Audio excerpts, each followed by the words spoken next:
Hello, everyone. Welcome to the the first episode. I've been so happy and excited for this episode. I've been planning to do this podcast for a while, and now I get to finally be here for the first episode. I just want to first thank God. I want to give Him all the glory for allowing me to be here, allowing me to go through this process and pray and just allow Him to guide me on these steps, and I know that He will provide the final result. I also want to thank my girlfriend for just helping me with everything, preparing things, just providing me with things as well. I just want to start off with this first episode. I just want to lay the foundations of what this podcast will be, let you guys understand what you'll be coming into every time you click into an episode. So I will be talking about, like I've mentioned, you can see in the bio, it's an NFL and NBA podcast.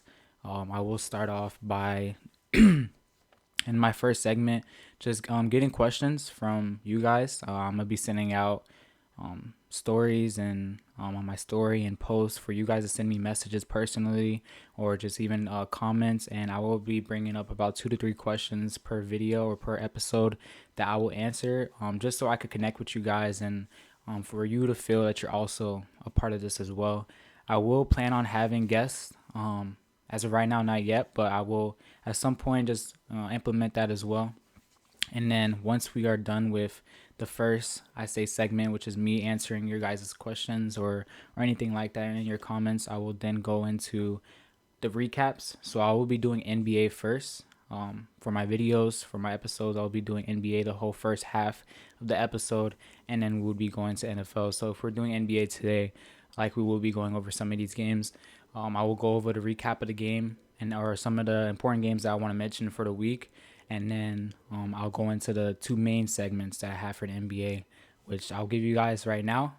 So the first segment that we will be doing today for this episode, we're going to be talking about the MVP race and all that has to come with it. And then the second segment that I really just have prepared for you guys as well, it's just the Giannis trade ideas. I know this is a very it's recent, it's new, and I just have some great ideas that could just be put into you guys' head.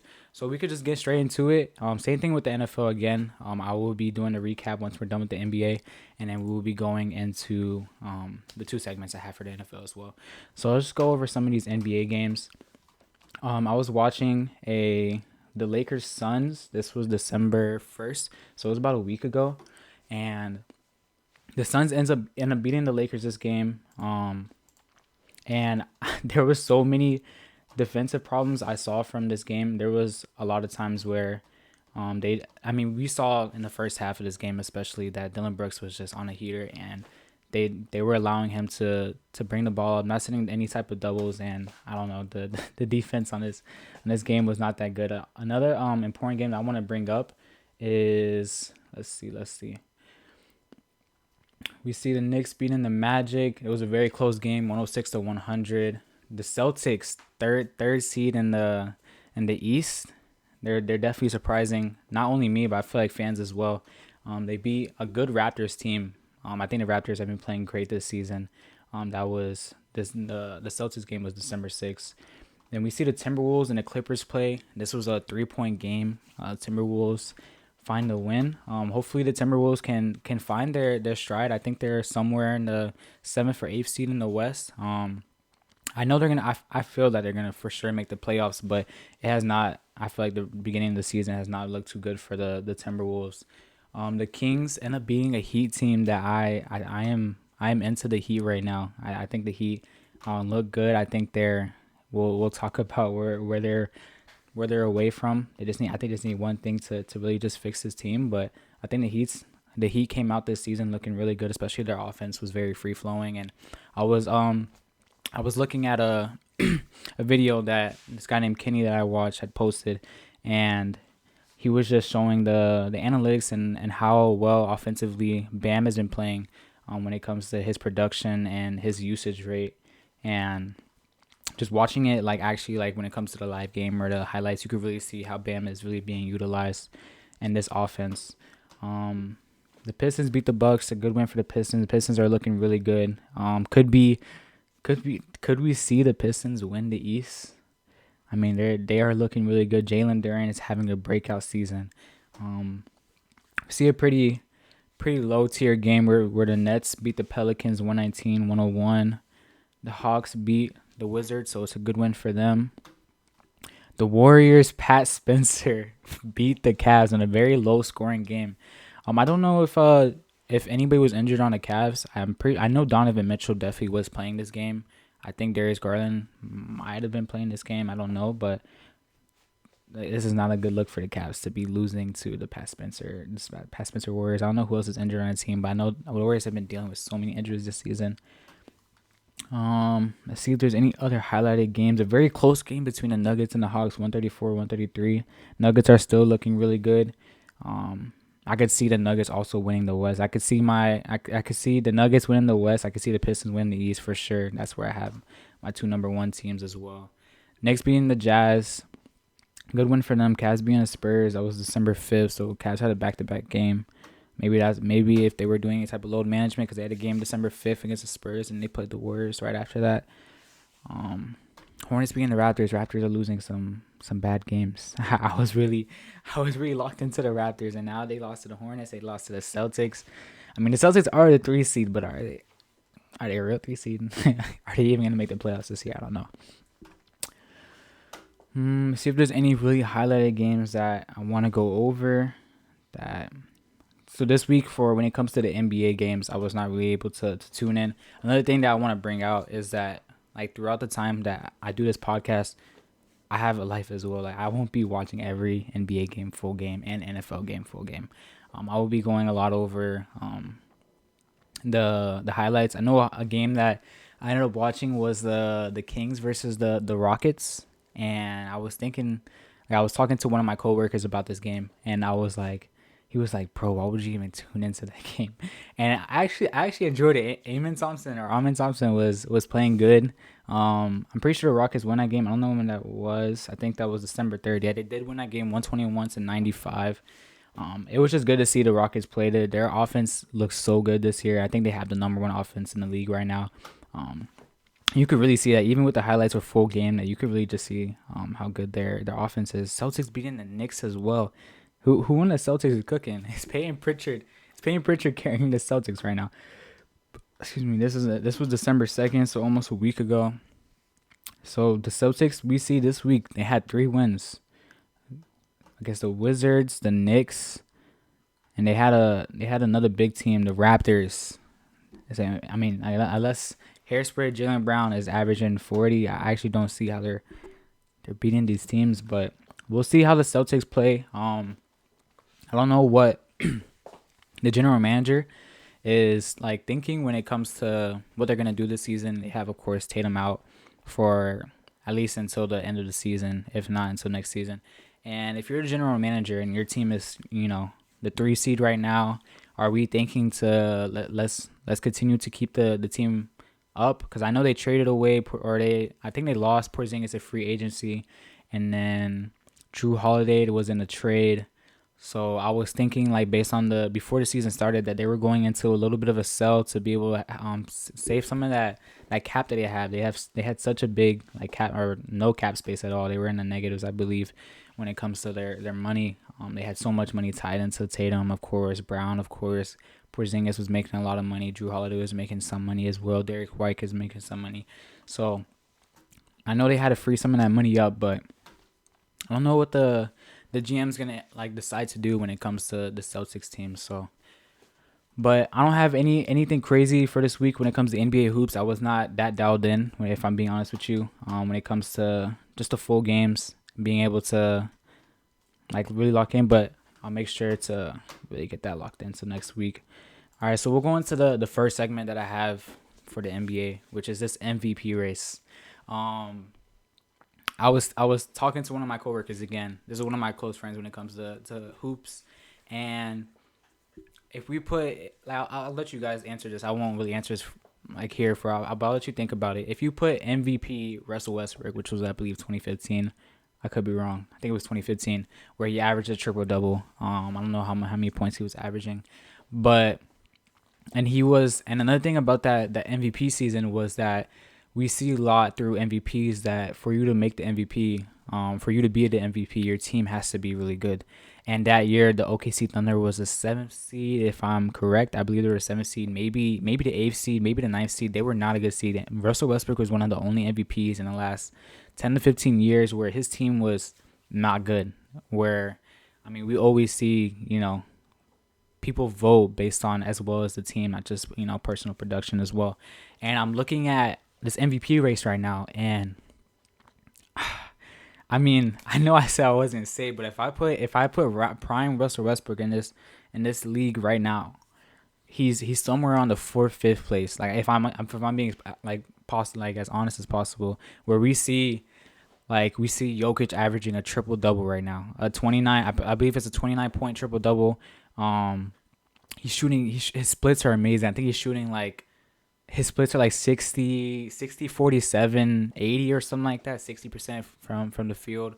And then of course you have Luka that's averaging 35.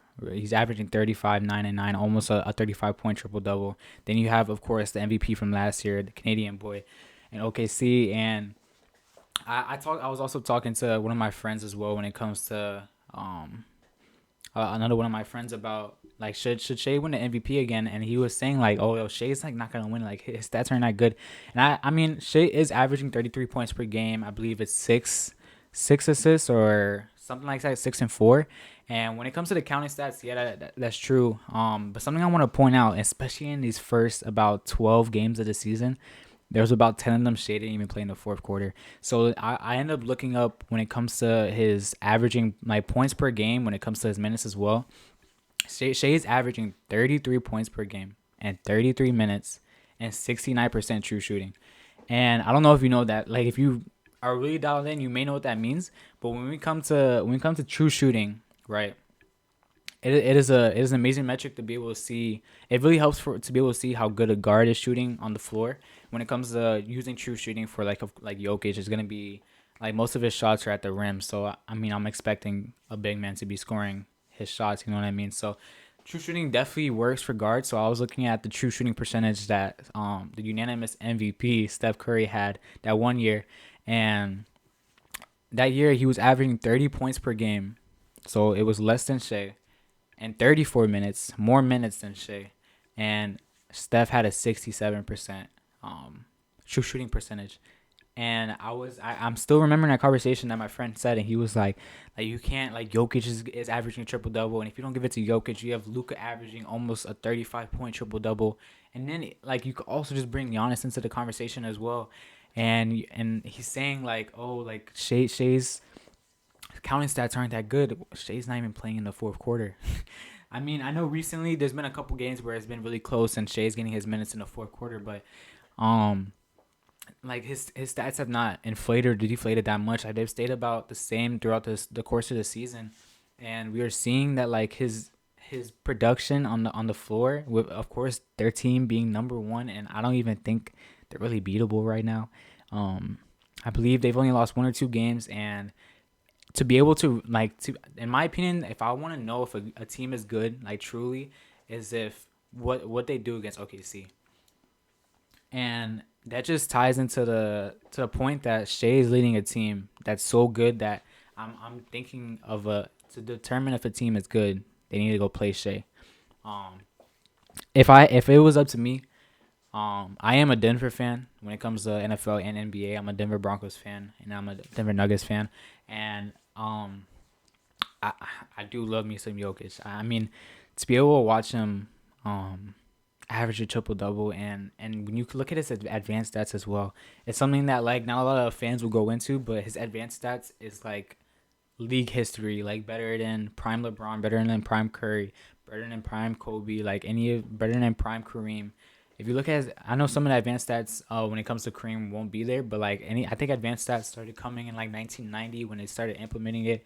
About 1995 is when they started implementing it. So you won't see as like that many advanced stats when it comes to Michael Jordan as well, but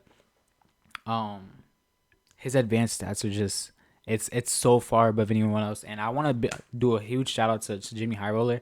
It's a YouTuber that I watch, and he'll really go into the advanced stats when it comes to these players and show how how good they are and how they showcase their talents on the floor. Um, but it's just something to think about that like we're in this season watching I think the hardest MVP race of I think of all time when it comes to just the talent that we have. And like if I'm a voter right now, I mean I have to literally look at Giannis' stats, which is about 31, 11, and 7, I believe. And I know he's not on a good team, but I'm looking at Giannis' stats, and I literally have to say he's not gonna get a vote because how can I not give a vote to either Shea, that's averaging 33 and three quarters, or we have a Serbian fella that's averaging a triple double, and then we have the scoring leader Luka Doncic averaging 35, 9 and 9, and we'll just see how much more his assists will go up now LeBron's on the floor. I know his points may go down. We haven't seen such a big game by LeBron yet. Besides, I think he had one last night where he actually had some points. We've been seeing these very low performances by LeBron. But I know he's getting back into the flow off his injury. But it's just like Giannis is not even gonna get a vote because you have Shea, you have Luka, you have Jokic that you have. Like, there's no way you could put these guys in front of Giannis. And if you put Giannis back in, just name a year besides Curry's years and maybe even like what's another like big MVP that should have won. It's like Westbrook, even Westbrook's year, like I had mentioned, where his team was not good, and usually by like when voters vote, it's always like like team's good as well. Like you put Giannis in any of these years, he's winning MVP with these stats right now. So we just have such a tight MVP race, and I'm just excited to see how the season will go. Um, all right, so we'll just move into the second segment now. This is when it comes to the Giannis trade ideas. So Giannis has been mentioning about leaving Milwaukee for it's been like 2-3 years now, I believe. Like he's been making these clips ever since what's it called? Ever since Chris Middleton was, I believe they got him out of free agency, and then after their championship run, like it's just been going downhill for Milwaukee. And um we've seen like little clips or a little him being on IG Live.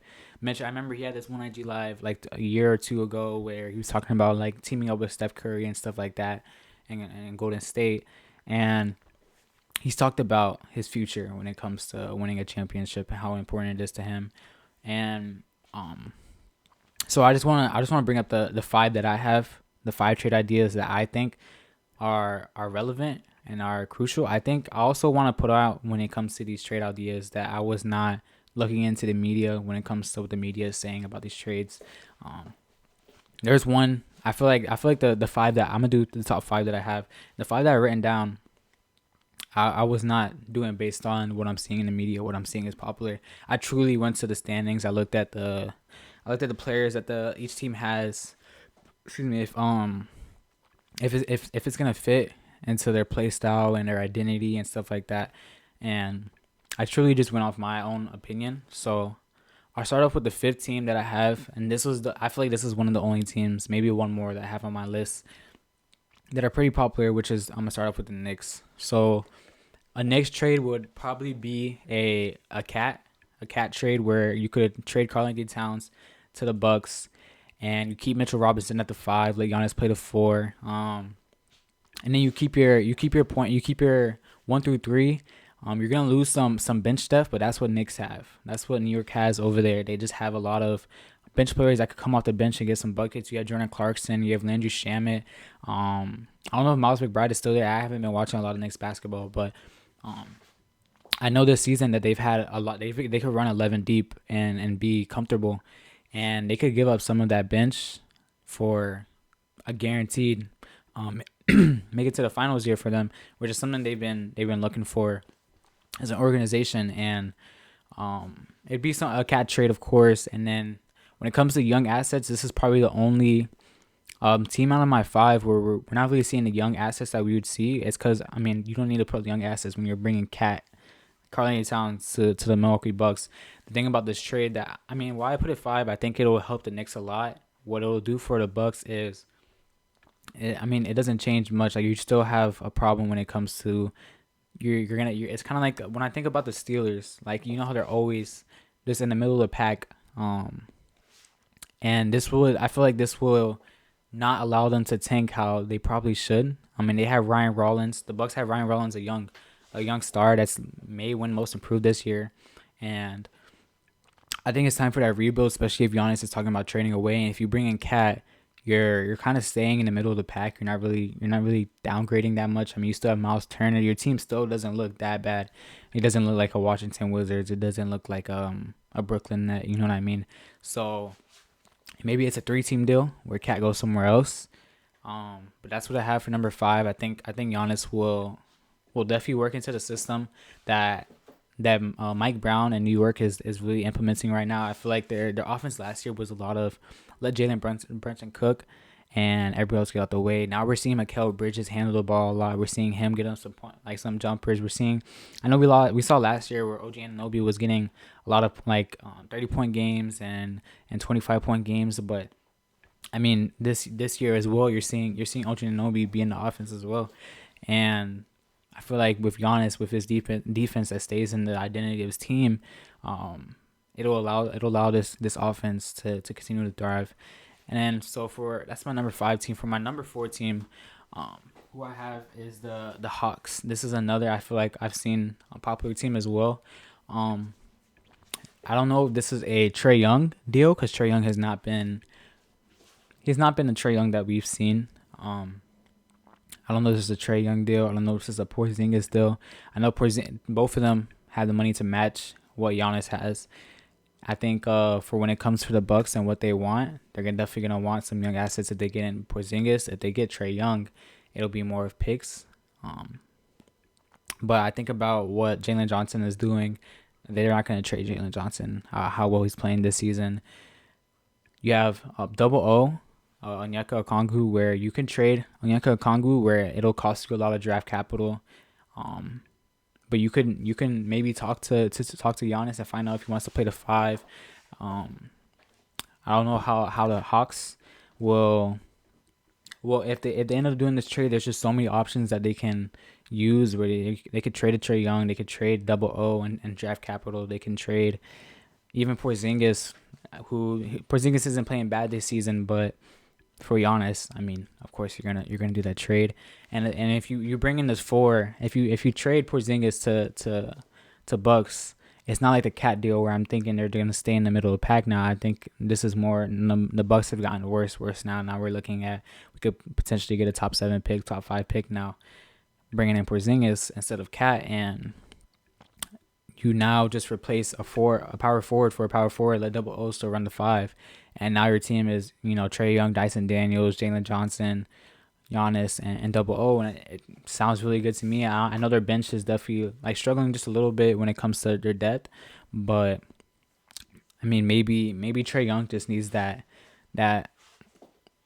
post up big versus their high flying. You have the high flying Jalen Johnson. You have the athletic, the super athletic Jalen Johnson, and then you also have the Porzingis, where Porzingis really spaces the floor.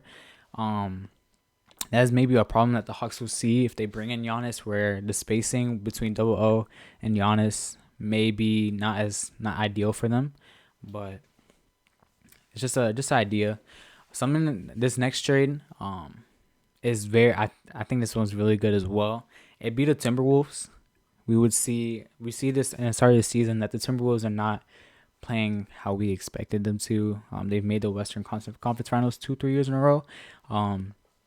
Ant's been just getting better and better every year. But this season, I feel like he hasn't lost a step, but he hasn't taken that step that he's taken every year. And I know that as a young basketball player that he is, you're not going to take a huge step every single year. But I just haven't seen the offense of the Timberwolves as good as I've seen in the past years. You know what I mean? So if you bring this deal to Timberwolves, it'd have to be probably for Julius Randle, unless it's a Rudy Gobert trade where you run Giannis at the 5. Where I really do see Giannis as a 4. It's very different from AD, where I feel like AD could genuinely play the 5, but he just doesn't want to play the 5.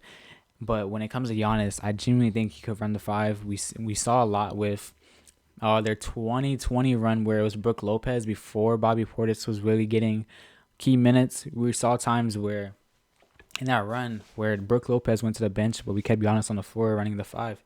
This is when they were playing the bubble. And he played great during that playoff run. And I know Giannis can play the five. I think it was possible for him to. And if they do a Rudy Gobert trade, I mean the money matches right there. You have young players on the bench, like you have Terrence Shannon Jr.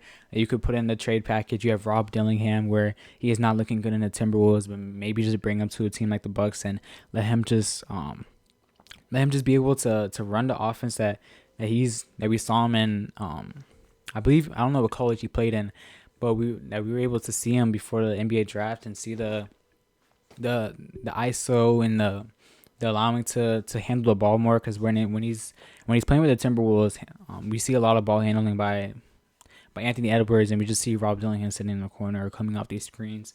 And I think Rob Dillingham is definitely better for handling the ball and driving. I know he has very small guard, but he's really good at driving and getting that contact to the rim. So I feel like this trade works as well when it comes to just the young assets that the Bucks can get, which is probably what they're looking for as they're looking towards a rebuild with hopefully Ryan Rollins being a centerpiece if Ryan Rollins continues to play good. And then they will get the young players that comes from the Timberwolves as well. All right, so my second team, I really hope he doesn't go to this team. If there's any team in the NBA that I'm sorry that I probably would say that I dislike, it is the Warriors. That is my number 2 team. I don't know what my problem with the Warriors is. Maybe they've won too much. I think Steph Curry is genuinely so good that it makes me upset that he's genuinely so good. But this trade package will of course be Jonathan Kuminga. We haven't really seen if the Warriors organization is really bought into Jonathan Kuminga. I mean, they really paid him that money last minute. I don't know if they were really discussing for a while whether they want to keep him or not, and now they could just leave all the drama like away by just trading away for Giannis. Now Bucks get their young asset. You get a power forward for a power forward, which works as well. Thing that I feel like the Warriors lack in this trade is definitely just when it comes to the promising young talent. I know we see Will Richard has came up a lot, and we have Guy Santos. He's about 24, I believe. I don't know how old T-Jax is. But we don't have these, I don't know if we, as a Bucks like GM, if we're looking at a guy like Guy Santos, if we're looking at a guy like T-Jax, if we're looking at a guy like Will Richard, if we're like, yeah, he's going to come over here and cook. Like, I don't know if it's the Warriors offense that's just, yeah, I feel like you could put anybody in and it will work. Because we're seeing Steph Curry cook in like 12 minutes per game. And it's 12 minutes that he's playing, and I just don't know when it comes to the young talent that the Warriors will have.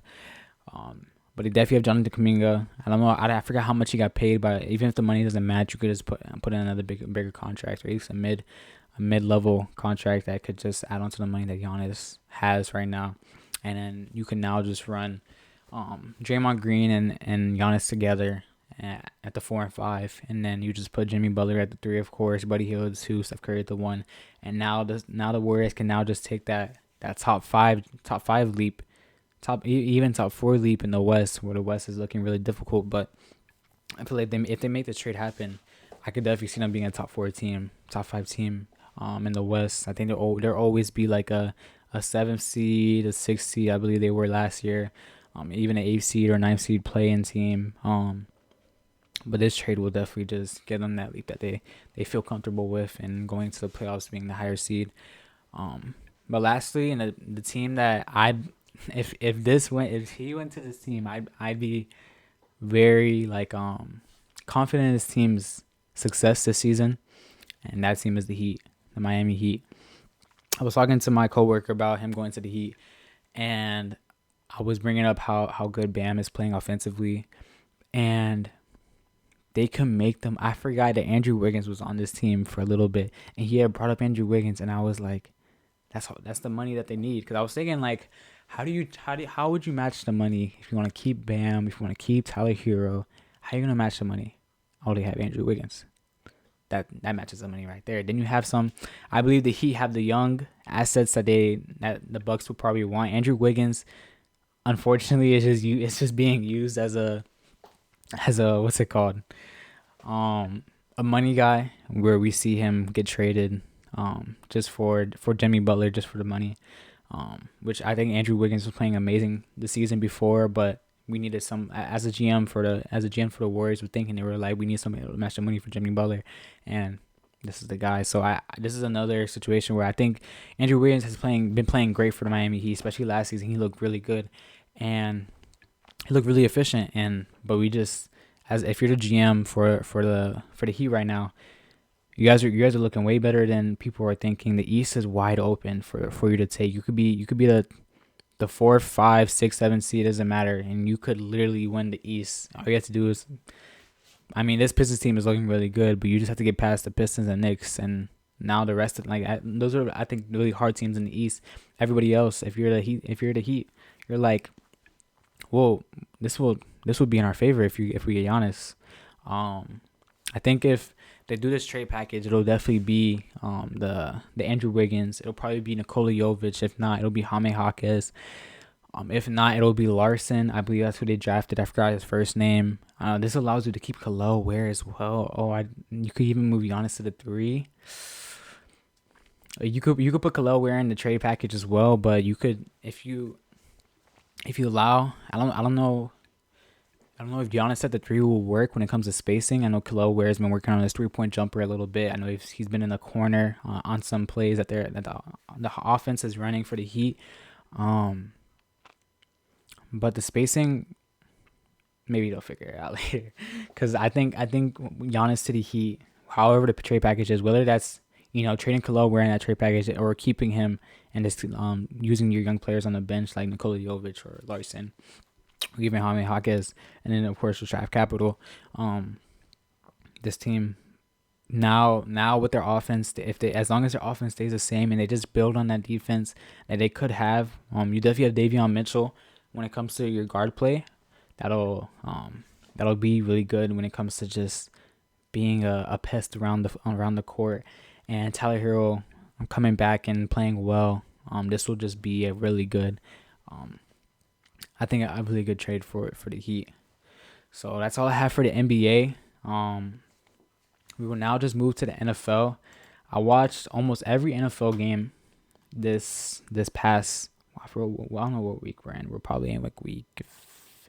The Broncos are 11-2, so we're in week 13. I believe we're in week 13. I don't know if the Broncos are there by yet, so maybe week 14. Something I want to definitely bring up is the Kansas City Chiefs. The Kansas City Chiefs for the first year might not make the playoffs. They for sure won't win the AFC East. Is that what they're in? Or the AFC West? Maybe they're in the AFC West. Can't remember. I know they're in AFC. But the Kansas City Chiefs did not look good. Who did they play again? They played against the Texans. They did not look good. They had I forgot how much the commentator has said, but I think they had a total of like 50. I don't know if it was 53 passing yards or 53 total yards in the first half. I don't know what the Chiefs. I mean, it's not even like genuinely, it's not even like they're having a lot of injuries. When it comes to their O-line, they are having some issues when it comes to their O-line and their health. But you're still having your key players. I forget what week that Rashee Rice got back. Of course, you have Mahomes. I know he's dealing with a knee injury, but I mean, we saw Mahomes scramble for 20 yards, and he looked like he was running. He was running past defenders that are fully healthy. And I was looking at this game, and I'm like, the Chiefs' offense just don't look the same as I was, as I watched growing up, I'd say. So yeah, that's what I got away from that game. The Chiefs are not looking good, and I don't think they're gonna make the playoffs this year. I think this would be the first year that they missed the playoffs. The Texans are looking good as well. Ever since C.J. Stroud came back from that injury. Before that, I believe he had an injury. Before that injury, he was not looking as the C.J. Stroud that we saw. And ever since that injury, ever since he came back, he's just been looking better and better. The second game I want to bring up is the Bears and the Packers. That game looks so fun to be at. Like, I was looking at the atmosphere of I believe it's Lambeau Field that the Green Bay plays at, and the atmosphere just looked amazing to be in. It was such a good game. Christian Watson was playing great. The Green Bay was establishing the run game that just allowed them to be open in the passing game. The Denver Broncos versus the Raiders. My Denver Broncos were trying. We were trying to. It was like how Like if you see that team on your schedule and you're like, that's an easy win. That's kind of what it felt like. Like they just went into that game like we don't gotta try that hard. And then it was a one score game at the like it was a one score game in like the second quarter, third quarter, and I was like, whoa, we're not about to lose to the Raiders, right? We can't lose to the Raiders, right? I mean, I wasn't that stressed. I think we didn't play that well, but we got the win, and that's what matters on the score on our standings. The Seahawks and the Falcons. The Seahawks defense is so good. I don't think the Kirk Cousins Falcons offense is that good either. But watching the Seahawks defense and then their offense was so efficient to be able to score on. I think they scored on every offensive drive that they had off of a turnover. Off either a turnover or downs from the Hawks or a full on turnover that the Hawks had. I think that's what the commentator said. I could be wrong on that. But they scored. The offense looked efficient. I think the Seahawks are a real contender this year. Um, and yeah, we'll go over the Colts and Jaguars game. I'm so sorry, Colts fans. Colts fans, you guys are cooked. Um, Genuinely, I mean, as honest as possible, the Colts haven't been looking as good as they started off the season. I think they started off 9-1 or 8-1, something like that, and now they lost 3 out of their last 4 or something like that. And I was hoping this would be their bounce back game, and like starting off the game, it still didn't look like the Colts like offense that we were seeing in the beginning of the year. And the Jaguars offense was looking so good, like they were just dotting up the Colts defense, and then you just get the injury from Daniel Jones, and now it's just like it's just unfortunate to see. Excuse me, from as a Colts fan to just see that your season. I mean, genuinely, I genuinely think so. Where you guys bought in to Sauce Gardner, you guys bought in. Yeah, I forgot what you guys traded when it comes to draft capital, but you were so bought into the season, and I believe you guys were gonna make a good playoff run, and then now it's just like you guys bought in. I'm not gonna say you guys bought in for nothing. We'll see what the rookie does. I believe it's a rookie quarterback they're gonna be starting next week. But it was just an unfortunate game to see. The Ravens, defense, the first 3 quarters, yo, wrap them up, bro. Yo, wrap them up. I genuinely, who did the Ravens play again? Let me double check. Yeah, it was the Steelers. The Ravens defense, the first 3 quarters. It looked like they didn't even want to play. And in the fourth quarter, they locked in. And then the Ravens offense decided like, oh, we don't know how to play offense now. And I think it was not a good game for the Ravens. They needed this win when it comes to their seeding. They really needed this win. Something I'm going to bring up about the Steelers is they're doing what they do every year. They're going to go 9-8. They're going to go 9-8 or 10-7. They'll stay in the middle of the pack. They're going to get like a 15 overall draft pick. What this game really is, what this game like really was who's gonna get the 15th overall pick, who's gonna get the 16th overall pick. That's what it generally was. Because the Steelers, of course, are gonna be the middle of the pack this year, and I think with just the losses the Ravens already had this season, they already piled up so many losses when it comes to Lamar's injury. This game was just find out who's gonna be 15, who's gonna be 16. When it comes to Thursday night football, Cowboys versus the Lions. Lions finally got their offense back. I believe it was last week, or I think the last 2-3 weeks where their offense was not looking that good. I think their game against the Packers for Thanksgiving, I think their offense looked great. I think the 2 weeks before that is where their offense was not looking good. Now their offense was looking amazing. If this was right, I believe Jameer rushed for so many yards this game. If you're a fantasy over Jameer Gibbs, I know you're teasing right now. Do I have any more highlights? I mean, of course, like there's other games. Of course, like I'm not as honest as possible. I did not watch that Titans. Wait, did I watch the Titans Brown game?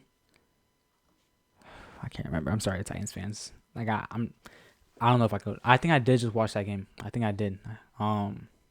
When it comes to the Titans, when it comes to the Jets, oh my goodness! And I know that game was actually. I know the Titans Brown game was actually good. I didn't expect it to be. I didn't see it until like on social media where everybody was posting that the Browns did the most dumbest 2-point conversion of all time, and Shador had an amazing game. Just for it to be wasted on a 2-point conversion that was so cooked. I don't know how many times they practiced that in practice. I don't know if they literally drew that play up on the sideline, but the Titans get a win. I think I mean, they shouldn't be looking for wins. They should be looking for that first overall pick. Go draft a lineman or something for the Titans. I don't know what the Titans are gonna do generally when it comes to their team. The Bengals versus the Bills. This was the game for the tight ends. What's his name? Dalton Knox. Is that his name? Or Dalton Kincaid. Dalton Kincaid, and then the Bengals tight end is what's his name? I can't. Why am I blanking on his name? I don't know. They were both cooking. The tight ends were cooking this game. I believe they both had at least a touchdown each. They were both getting so many yards. It was a pretty decent game. T. Higgins had an amazing catch there in the first half. It looked like the Bengals. I genuinely thought the Bengals were gonna win this game, especially looking at the first half, and then the Bills just take it away. So it was a really good game for the Bills. The Rams beat who they should beat, the Cardinals, 45-17. The Rams are also just another great. I think they're gonna be a great contender this year when it comes to them and the Seahawks. Those are like the for sure teams the Seahawks, and my Broncos. Those are like the for sure teams that I'm like, yeah, they're good. When it comes to the Bears as well, when it comes going back to this Bears Packers game, I'm trying to think if the Bears are actually good. I think before this game they were 9-3. I could be wrong. And I'm like, are they a fraudulent 9-3? And then they play the Packers, and it's 21-21, or it might have been 21. No, I think it was 21-21. I think it was tied, and Green Bay had that final drive, or Green Bay picked off in the final drive, something like that. And I'm like, the Bears held up with the Green Bay Packers, which I believe the Green Bay Packers is a really good team this year. And I'm like, we'll find out through the season if the Bears are actually a good team, if they're deserving their 9-3, or if they're a little fraudulent. But that's all I have for the NFL recap this week, and then we'll just go into the segment when it comes to the NFL. All right, so something I want to definitely bring up. This first segment is going to be about pick plays. So I was watching. I could count. I believe last Monday was the Denver versus the Chicago Bears game, and this game was amazing, by the way. I really you could see that I'm really locked into the Denver games. I was watching the Denver versus the Bears, and on Chicago's final drive, they are on the red zone, and they run a pretty heavy set where they have it looks like they're gonna run. They have one wide receiver on the left, I think one or two on the right, and then they have like a tight end and a halfback in.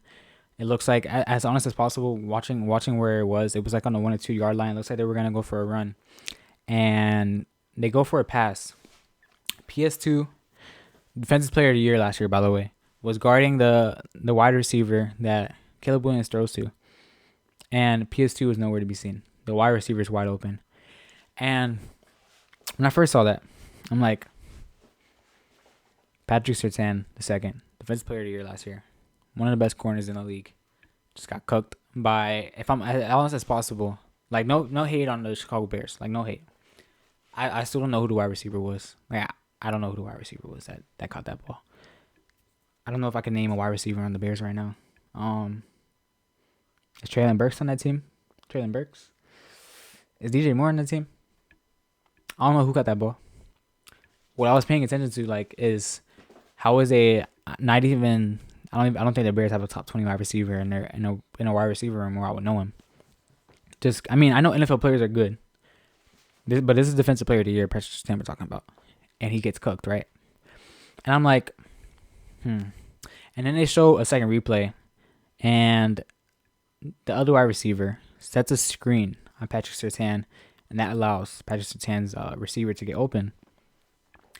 And when it comes to, we're in the last minute or two in the game, referees should be really locked in, because these are like, game decision. This is like game defining decisions that they have to make here. Patrick Surtain and his wide receiver is basically on the island. There's a wide receiver about 10 yards to the right of him. So there's only, at least for the left sideline referee, there's about 4 people that you really have to watch. I don't know how referees, when it comes to their calling, when it comes to where they need to pay attention to. I know there's a referee behind the quarterback that really pays attention to when it comes to stuff like that's right in front of him. But for the referee that's on the sideline where Patrick Surtain was, you have 4 players that you need to watch. The 2 DBs, because Denver was running man, and then the 2 wide receivers. And I'm seeing this play, and I'm like, how is this not a flag? Like, how is it at least not like like noticeable. Like I feel like I would never be an NFL referee. I know that job is actually terrifying and very hard, but it is such a questionable like decision. So I'm thinking in my head, I'm like, okay, maybe he missed a call, right? And I know we've seen pick plays before, and they've been called for flags, or maybe they haven't. So I was watching, I just looked past it, and then we're looking at a 2-point conversion because the Bears need a 2-point conversion in this game, and they do the same thing where they set the screenplay on the two wide receivers that are on the left. I don't know if Denver was running zone this time. It didn't matter because Nick Benito was like 6'3" and bats the ball down. But even before Marcus Mariota threw the ball, the pick was already set. I feel like the flag was already committed. 2 times in a row, same side, same DB. I don't know if it was the same wide receiver. I don't know the wide receivers in Chicago. And didn't get even remotely called. I know the game ended, and as honest as possible, the pick play worked exactly how Chicago wanted it. I believe Kyle Manunga is their running back. Whoever was running that last play for 2-point conversion, he was wide open. Mad space. He catches that ball, he could walk to the end zone. If Nick Benito didn't block that ball down, the Denver Broncos lose that game. Or I think it was going to be a tie. I can't remember. And that's 2 times in a row. Well, like if the Bears catch that game, that's 2 plays in a row where we see a pick play be set and no flag gets called. So then I was watching this week, and Seattle versus ATL. Again, like I was mentioning earlier, Seattle's defense was amazing this game. This game was pretty, I would say, not that eventful. Atlanta couldn't get the ball moving. Kirk Cousins wasn't looking that good. I don't think they really got past the 50-yard line that much. I mean, they had the 3 field goals, but I was watching an offensive play that Seattle ran, and Cooper Kupp, they ran somewhere in the 4th quarter. Cooper Kupp, I forgot what he ran. I don't know if he came from the left side, went to the right side, like he did like a drag route, like a drag wheel route, and Cooper Kupp is in yards of space, like at least like the safety, the high safety was guarding a deep corner, like a deep post route that went to the left. So Cooper Kupp had the whole right sideline to himself. And I'm like, okay, like it was like a 30-yard touchdown. I was like, good play, probably good play by the Seahawks. And then they showed a second replay. Jackson Smith-Njigba sets a screen on Cooper Kupp's receiver, and this is in the end zone. This is at the 30-yard line, I'd say, maybe 25. Excuse me. And he sets a screen, and just like that, Cooper Kupp's wide open, no flags being called. When it comes to how the touch push had gotten, it was available to be banned this past offseason. I don't know where that ban was gonna be. Like, is it the formation that the touch push is running? Is that gonna be banned, or is it just like the whole QB sneak? Like, is that banned? When it comes to these pick plays, right? I don't know how much referees or the NFL's front office is hearing about this. I don't know if I'm the first one to ever speak about it. I don't even know. As a fan that's watching these games, right? Of course, like based on the first point, I'm a Denver Broncos fan, so I'm gonna feel some type of way when it comes to a screenplay that's set on my defensive player of the year, Patrick Surtain, and we get cooked, and he gets cooked, and they get a touchdown. And then I'm watching Seattle ATL game. I'm a neutral fan. I'm not a fan of any of these teams. And I'm watching Jason set the screen, and I'm like, I don't like how, like I don't like how this is just okay. Where it comes to just you can't even run man. You might be scared to run man, or as a defensive coordinator for any team, like especially in the end zone, you can't run man because people could just block your players because they're running their route. So when it comes to these screenplays, I think at some point, if it continues to grow, I feel like it's definitely grown. These last 5 to 10 years. I've only been an NFL fan for about 6 years, about 6 years now. I'm really like an NFL fan for like the last 3. Like last 3, I haven't really locked in. that's 2 weeks in a row where I'm seeing like I see the pick plays myself. Like I'm not like it's not like I'm going on social media to find these pick plays.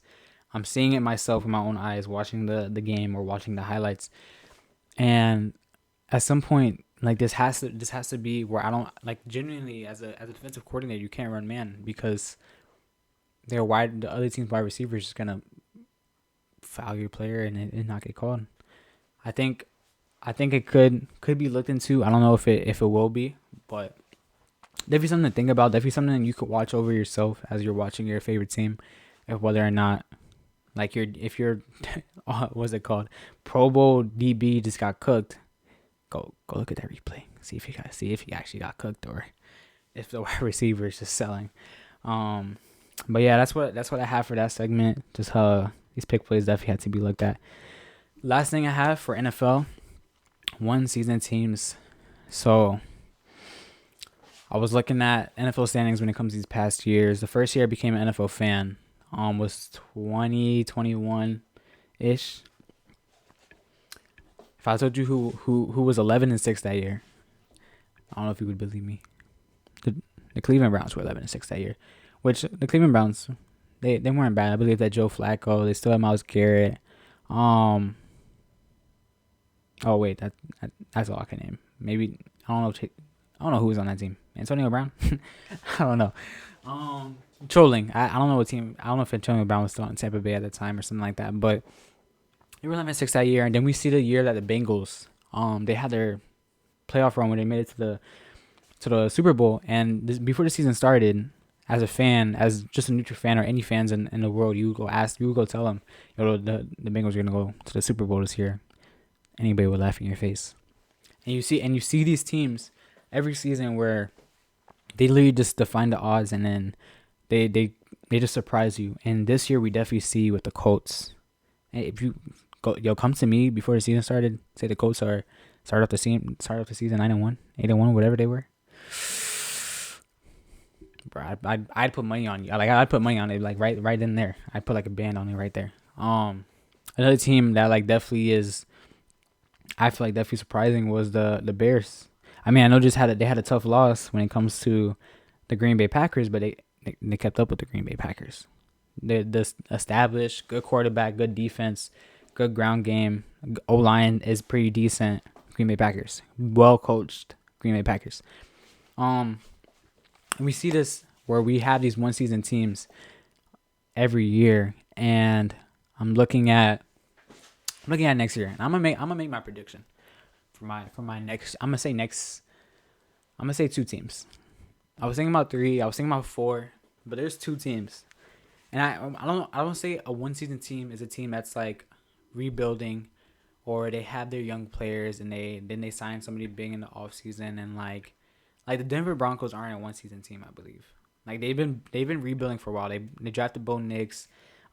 Their defense just kept on getting better with the signings of Trey Greenlaw. Nick Bonito's been growing. Patrick Surtain's just been growing as a DB, as an NFL player.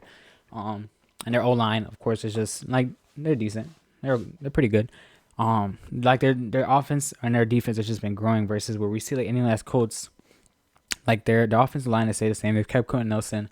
I don't know who else on the O line. Jonathan Taylor's been there for years and he's just been a great player. They just couldn't find a quarterback play that they wanted. They tried doing a rebuild with Anthony Richardson. It wasn't working. And then you go into the season, and then Daniel Jones is cooking. And then now they're I forgot when they lost, but I don't know if they started off 3-0, 4-0. And now they're 9-1. And now you're looking at a team like they just came out of nowhere. So I'm gonna definitely give my team next year. I'm gonna do one that I want to do two because one of them is kind of like a rebuild but kind of not. So I'm gonna start off with that team, and that team is the Cleveland Browns. The Cleveland Browns game, I do have, like I said, I was not really locked into that game. I watched maybe like some clips for a little bit. But I could not watch I was not going to look at the live stream for the Cleveland Browns versus the Tennessee Titans. I was not gonna lock into that game. But for the Cleveland Browns, their young players are looking really good. Quinton Judkins, he's looking tough. Terrence Shannon Jr., he's looking tough. I know they have David Njoku in front of him, but Terrence Shannon Jr., Am I saying his name right? No, that I'm not saying his name right. I'm thinking of freaking Terrence Shannon Jr. from the Grizzlies. What is his name? Terrell Fannin Jr. That's who I'm talking about. I don't know how you say his first name, but you know what I'm talking about. The tight end on the Browns. He's looking good. And have they found their quarterback, Andrew Sanders, who just threw for 300 yards, had a rushing touchdown, 2 passing touchdowns. I don't know, but anyways, what's it called? The Browns still have Myles Garrett. They have Carson Schwarzenegger on defense, their middle linebacker. Now you have a field general that you could just continue to develop. If Shedeur Sanders or Dylan Gabriel, whoever they decide to really lock into, really takes that step and plays good, right? I'm pretty sure. I don't know if they. I don't know if I'm not gonna double check. I don't know if they lost to the Titans or not. What are they away? Like, what do they need to just make that step without us noticing? You know what I mean? Like the Colts made that Daniel Jones move, but nobody moved their power rankings. If anything, their power rankings went down from what we saw Daniel Jones do.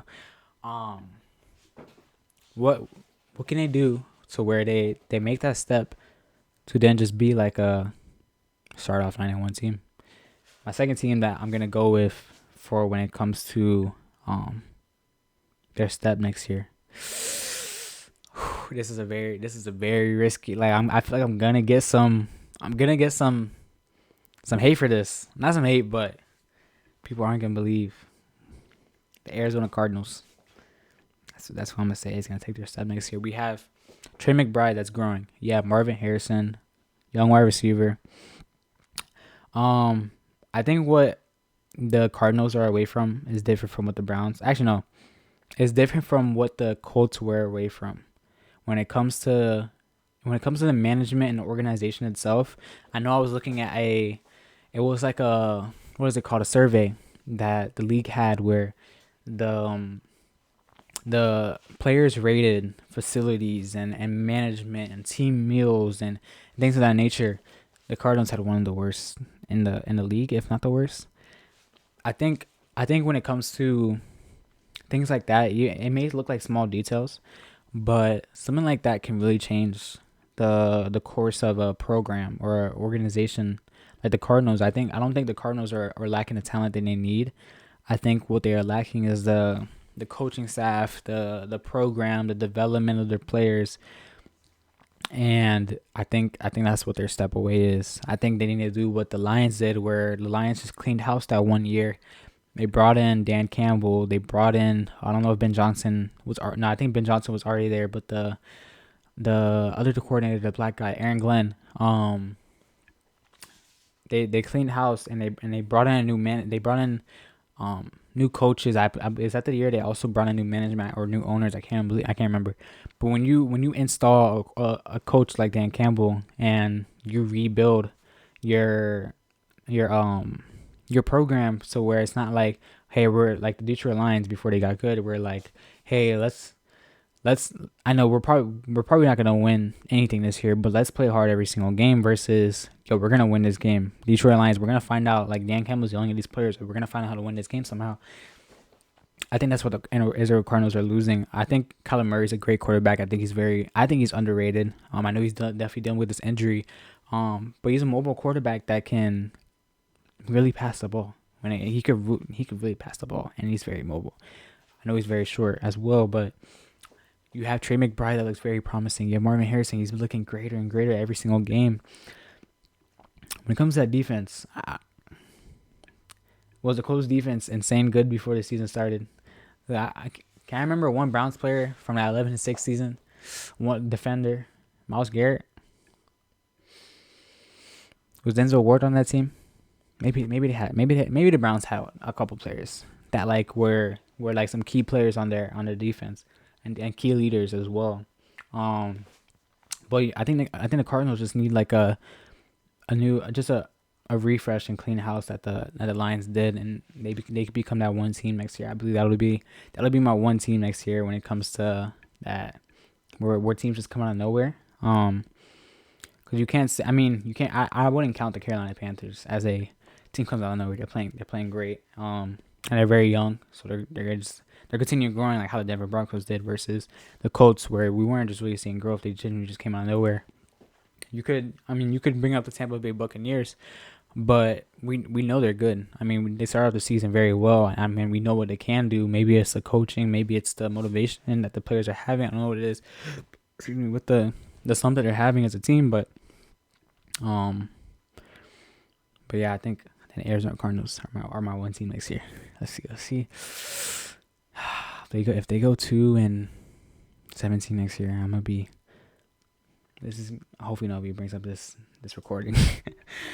But yeah, that's all I have for you guys. I also want to shout out everybody that's just been loving and supporting.